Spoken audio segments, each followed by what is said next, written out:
Hi, this is Scott McLeod, Director of Castle. We're at the UCA convention. We're doing little video snippets. Tell us who you are, what you do.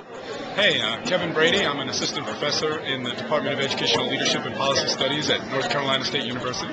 Great. Kevin, how's your conference going so far? Pretty well. I just finished a conference presentation on student strip searches and legal issues. Well attended, and I think I got some good feedback. Okay, so what's something we need to know about student strip searches?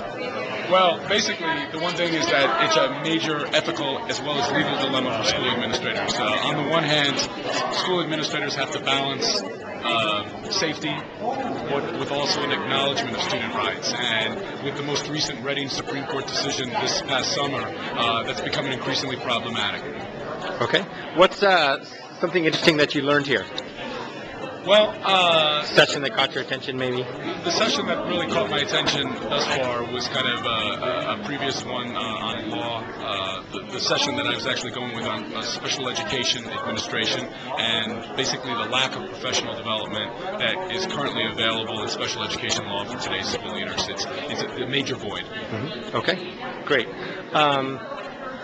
What do you think the future of school leadership looks like? How are we going to be different down the road?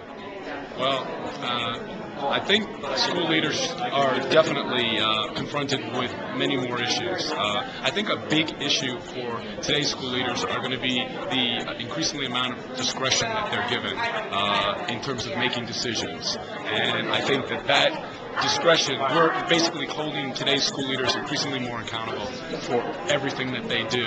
And it's a tough job. It is a tough job before, but I think it's an increasingly tougher job. So are we going to have a harder time recruiting people into the profession, you think? Well, some of the research says I think that is reflected already geographically. For example, you have a really difficult time recruiting as well as retaining administrators in rural communities. Right, so that's a big problem. Gotcha. Okay, Kevin, thanks for your time today. Have a great conference. Talk to you soon.